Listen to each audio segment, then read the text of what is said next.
अस्सलामुअलैकुम, welcome back to my YouTube channel. आज की इस वीडियो में हम पढ़ेंगे लार्ज थोरेसिक आर्टरीज़ को। तो हमारे पास अयोर्टा और पल्मोनरी ट्रंक दो लार्ज आर्टरीज़ हैं जो कि थोरैक्स में होती हैं, और ये जो है ये फर्दर डिवाइड हो जाती हैं ब्रांचेस में, जिसकी वजह से थोरैक्स को मिलता है आर्टीरियल फ्लो। अयोर्टा प्रोवाइड करता है सिस्टमिक सर्किट फ्लो, जबकि पल्मोनरी ट्रंक प्रोवाइड करता है pulmonary circuit flow. Pulmonary circuit flow में ब्लड एक्सचेंज होता है हार्ट और जस्ट लंग्स के दरमियान में, लेकिन अयोर्टा जो है पूरी बॉडी के साथ ब्लड ब्लड को एक्सचेंज करता है हार्ट के दरमियान में और पूरी बॉडी के दरमियान में, लेकिन एक्सेप्ट लंग्स। ठीक है, तो अब हम बारी बारी दोनों को डिटेल से पढ़ेंगे। तो सबसे पहले है aorta. Aorta main arterial trunk है जो कि डिलीवर करता है ऑक्सीजनेटेड ब्लड को from the left ventricle of the heart to the tissues of the body. तो यहाँ से हमें नजर आ रहा है कि ऑक्सीजनेटेड ब्लड को लेके जाता है टू द बॉडी, और यहाँ से हम देख सकते हैं मजीद कि किस तरह ये लंग्स में ऑक्सीजन ऐड होती है और उसके बाद फॉर लेफ्ट वेंट्रिकल के जरिए अयोर्टा में ब्लड जाता है और फिर पूरी बॉडी में मूव करता है। मेन पार्ट्स को देखें तो इसके चार मेन पार्ट्स हैं: ascending aorta, arch of aorta, descending aorta और एब्डोमिनल अयोटा। तो यहाँ से हम देखें तो ये असेंडिंग अयोटा है, जबकि ये आर्क ऑफ अयोटा है। ये डिसेंडिंग जो कि नीचे को जा रही है डिसेंडिंग अयोटा है, और उसके नीचे जो एब्डोमिन में एंटर हो जाएगी उसको कहेंगे एब्डोमिनल अयोटा। तो सबसे पहले अगर हम देखें असेंडिंग अयोटा को, तो असेंडिंग अयोटा कहाँ से स्टार्ट होगी? It begins at the base of left ventricle and runs upward and forward to come to lie behind the right half of the sternum. ठीक है, इसको पहले देख लेते हैं कि हमारे पास असेंडिंग अयोटा जो है वो लेफ्ट वेंट्रिकल की बेस से स्टार्ट होगी। ये हमारे पास वेंट्रिकल दिखाई हुई है लेफ्ट, और ये उसकी बेस है। तो यहाँ से जब अयोटा स्टार्ट होगी तो फिर उसके बाद वो अपवर्ड मूव करेगी और फॉरवर्ड मूव करेगी।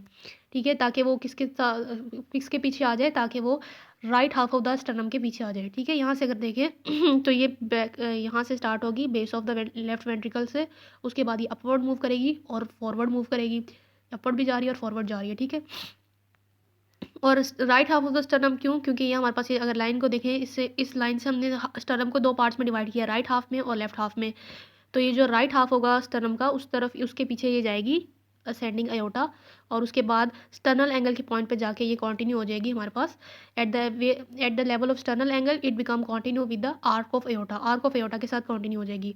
अब स्टर्नल एंगल क्या होता है? स्टर्नल एंगल जो हमारे पास मैनिब्रम और बॉडी ऑफ स्टर्नम के दरमियान में जो लाइन नजर आ रही है, तो इसको कहते हैं स्टर्नल एंगल, और इसको एंगल ऑफ लुईस भी कहते हैं, जिसको हमने मेडिएस्टम वाली वीडियो में अच्छे से देखा था। खैर, यहाँ से अगर हम देख लें तो इस पॉइंट पे आके ये कंटिन्यू हो जाती है आर्क ऑफ अयोटा के साथ। यहाँ पे उसको सेपरेट करके दिखाया हुआ है। फिर अगर हम देखें तो पेरिकार्डियम के साथ असेंडिंग अयोटा का क्या रिलेशन है, तो हमारे पास असेंडिंग अयोटा जो है फाइब्रस पेरिकार्डियम के अंदर होती है। पेरिकार्डियम को हमने देखा था एक फिब्रोसिरस सैक होती है, तो जो फाइब्रस पेरिकार्डियम यानी आउटर लेयर होती है उसके साथ असेंडिंग अयोटा का कॉन्टैक्ट होता है, जो कि in the middle mediastinum and is enclosed with the pulmonary trunk in a sheath of serous pericardium. तो ये हमारे पास असेंडिंग अयोटा है, और ये इसके इर्द गिर्द हमारे पास ये फाइब्रस पेरिकार्डियम के साथ इसका कॉन्टैक्ट नजर आ रहा है, और ये पल्मोनरी ट्रंक के साथ जो है इनक्लोज्ड हुई होती है with sheath of serous pericardium. अगर यहाँ से देखें तो ये पल्मोनरी ट्रंक के साथ जो है इस इनक्लोज हुई है सीरस पेरिकार्डियम के अंदर, जबकि इसके इर्द गिर्द कौन सी है? Fibrous pericardium.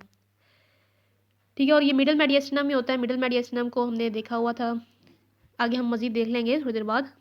अगर हम साइनसिस को देखें तो हमारे पास अयोटा असेंडिंग अयोटा की 3 साइनसिस होती हैं इसकी रूट पे, और ये हमारे पास 3 हमने अयोटिक वॉल्व्स पढ़े थे, उसके बिहाइंड होती हैं ये 3 अयोटिक साइनसिस, और बल्जेस होती हैं ये। तो ये हमारे पास नज़र आ रही है, और उन्हीं में से फर्दर ब्रांचेस ओरिजिनेट होती हैं, राइट कोरोनरी आर्टरी और लेफ्ट कोरोनरी आर्टरी। ये हमारे पास दिखाई हुई है अयोटिक साइनसेस। तो हमारे पास असेंडिंग अयोटा की 3 मेन ब्रांचेस है, राइट कोरोनरी 2 मेन ब्रांचेस है, right coronary artery and the left coronary artery. अब हम नेक्स्ट पार्ट को पढ़ते हैं, एयोटिक आर्क। तो एयोटिक आर्क क्या है? कॉन्टिन्यूएशन है असेंडिंग अयोटा की। जब हमने पढ़ा था कि एंगल ऑफ लुईस यानी स्टर्नल एंगल पे जो है हमारे पास असेंडिंग अयोटा कंटिन्यू हो जाती है एयोटिक आर्क में। अगर इसकी लोकेशन देखें तो ये होती है सुपीरियर मेडिएस्टिनम में, और ये मेनिबिरियम स्टर्नाई के बिहाइंड होती है। अगर यहाँ से देखें, ये हमारे पास दिखाई हुई है आर्क ऑफ अयोटा। ये हमारे पास ऊपर वाला पोर्शन मेडिएस्टिनम, एक्चुअली हमारे पास स्पेस होती है 2 लंग्स के दरमियान में, और उसको फर्दर डिवाइड किया जाता है सुपीरियर मेडिएस्टिनम में और इन्फीरियर मेडिएस्टिनम में। इन्फीरियर मेडिएस्टिनम को हम फर्दर डिवाइड करते हैं एंटीरियर मेडिएस्टिनम में, मिडल मेडिएस्टिनम में और इन्फीरियर मेडिएस्टिनम और पोस्टीरियर मेडिएस्टिनम में, सॉरी। तो ये जो मिडल मेडिएस्टिनम होती है इसमें तो हमने पढ़ा है कि क्या होती है, इसमें होती है असेंडिंग अयोटा, जबकि ऊपर हमारे पास कौन सी है? आर्क ऑफ अयोटा, जो कि किस में है? सुपीरियर मेडिएस्टिनम में। और यह हमारे पास दिखाया हुआ है मैनिब्रियम, यानी स्टर्नम का बॉडी ऑफ स्टर्नम के जो ऊपर वाला पार्ट होता है उसको कहते हैं मैनिब्रियम। तो ये मैनिब्रियम पार्ट है, जिसके मैनिब्रियम के पीछे हमारे पास क्या होता है? Arch of aorta behind the manubrium sterni. इसके अलावा हमारे पास क्या होता है, इट आर्चेज अपवर्ड, यहाँ से थोड़ी सी बातें लिखी हुई है कि ये अपवर्ड जाएगी और इसके अलावा जो है हमारे पास फॉरवर्ड जाएगी और बैकवर्ड जाएगी। तो इसको थोड़ा सा देखना है कि ये हमारे पास ये सेंडिंग आर्क ऑफ अयोटा है, ये ज़रा अपवर्ड जाएगा, उसके बाद ये पीछे को जा रहा है बैकवर्ड, इसलिए लिखा हुआ है कि ये बैकवर्ड जाएगा, लेकिन ये ट्रैकिया के आगे है तो लिखा हुआ है कि इट आर्चेज अपवर्ड, अपवर्ड जा रहा है, बैकवर्ड जा रहा है, लेकिन इन फ्रंट ऑफ ट्रैकिया, ये ट्रैकिया के फ्रंट पे है। उसके बाद ये क्या करेगा, ये पीछे नीचे को जाएगा। यहाँ से अगर हम देखें तो रेड लाइन ज़रा नीचे जा रही है, तो इस वजह से लिखा हुआ है कि देन पासिस डाउनवर्ड। जब ये डाउनवर्ड मूव करेगा तो ये ट्रैकिया की लेफ्ट साइड से डाउनवर्ड मूव करेगा, तो ये लेफ्ट साइड पे चला जाएगा ट्रैकिया की, और फिर उसके बाद थोड़ी देर बाद स्टार्ट हो जाएगी क्या, डिसेंडिंग अयोटा। तो इस वजह से लिखा हुआ है कि it then passes upward, backward and forward, upward, backward and to the left, और फिर उसके बाद डाउनवर्ड जाएगी और ट्रैकिया की लेफ्ट साइड से होती हुई डाउनवर्ड चली जाएगी। और eight the level of sternal angle it become continuous with the, यहाँ से अगर हम देखें तो ये स्टर्नल एंगल के लेवल पे ही ये कॉन्टिन्यू हो जाएगी डिसेंडिंग अयोटा के साथ। ये हमारे पास मैनिब्रियम दिखाया हुआ है, ये स्टर्नल एंगल को गौर से अगर देखना चाहें तो देख सकते हैं, ये ऊपर वाला मैनिब्रियम पार्ट होता है, ये स्टर्नल एंगल होता है। यहाँ से अगर हम देखें तो हमारे पास ये आर्क ऑफ अयोटा जो कि है दिखाई हुई है कि ट्रैकिया की फ्रंट पे होती है, लेकिन जब ये बैकवर्ड मूव करती है, यानी जब इसने नीचे को डाउनवर्ड मूव करती है, जब ये डिसेंडिंग अयोटा में कंटिन्यू हो जाती है, तो तब ये अयोटा ट्रैकिया की लेफ्ट साइड पे चली जाती है। नेक्स्ट पार्ट है एयोटिक आर्क, जो कि हम देख चुके हैं, और इसकी ब्रांचेस को अगर हम देखें तो एयोटिक आर्क जो है वो फर्दर 3 ब्रांचेस में डिवाइड होती है, brachiocephalic artery, left common carotid artery और लेफ्ट सबक्लेविन आर्टरी। ये जो ब्रेकियोसेफेलिक आर्टरी होती है ये फर्दर 2 में डिवाइड होती है, राइट कॉमन कैरोटिड आर्टरी और राइट सबक्लेविन आर्टरी को। तो आपने इसको कंफ्यूज नहीं होना, इसमें ये बहुत ही आसान सी चीज़ है, इसको याद कर लें इस तरह फ्लो चार्ट की शक्ल में। यहाँ से ये आर्क ऑफ अयोटा है, इसमें से 3 ब्रांचेस निकल रही हैं, एक left subclavian artery, left common carotid artery, brachiocephalic artery. अब ये ब्रेकियोसेफेलिक आर्टरी है ये फर्दर 2 में डिवाइड हो गई है, राइट सबक्लेविन आर्टरी में और राइट कॉमन कैरोटिड आर्टरी में। अब ये देखिए ये चीज़ें लेफ्ट साइड पे है, तो ये ट्रैकिया की लेफ्ट साइड से मूव करेंगी, सबने अपवर्ड जाना है, और अपवर्ड जाके ट्रैकिया की अपवर्ड अगर देखेंगे तो जो स्ट्रक्चर लेफ्ट साइड पे है वो left side of the trachea के अपवर्ड जाएंगे, यानी उसकी लेफ्ट साइड से होते हुए अपवर्ड जाएंगे, जबकि जो चीज़ें जो स्ट्रक्चर राइट साइड पे हैं, जो आर्टरीज जैसे कि राइट सबक्लेविन आर्टरी है, राइट कॉमन कैरोटिड आर्टरी है, ये ब्रेकियोसेफेलिक आर्टरी है, इन्होंने ट्रैकिया की राइट साइड से अपवर्ड मूव अपवर्ड ही करना है, लेकिन ट्रैकिया की राइट साइड से। तो बारी बारी इनको देख लेते हैं। ब्रेकियोसेफेलिक आर्टरी जो है फर्स्ट ब्रांच है एयोटिक आर्क की, और इसने अपवर्ड मूव करना है, लेकिन ट्रेकिया की राइट साइड से अपवर्ड मूव करेगा और डिवाइड हो जाएगा 2 ब्रांचेस में, राइट सबक्लेविन आर्टरी में और राइट कॉमन कैरोटिड आर्टरी में, और बिहाइंड द यानी स्टर्नोक्लेविकुलर राइट स्टर्नोक्लेविकुलर जॉइंट के बिहाइंड यानी उसके पीछे से। स्टर्नोक्लेविकुलर जॉइंट में हमारे पास स्टर्नम और क्लेविकल जो बोन होती है उसके दरमियान में जॉइंट होता है, उसको कहते हैं स्टर्नोक्लेविकुलर जॉइंट।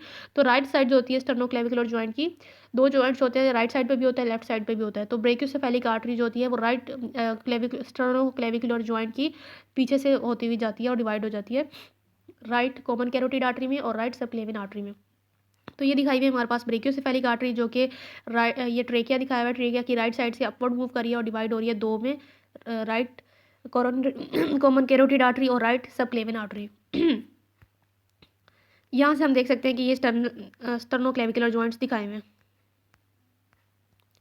अब हमारे पास है लेफ्ट कॉमन कैरोटिड आर्टरी, जो कि लेफ्ट साइड पे होगी, तो ये अपवर्ड मूव करेगी।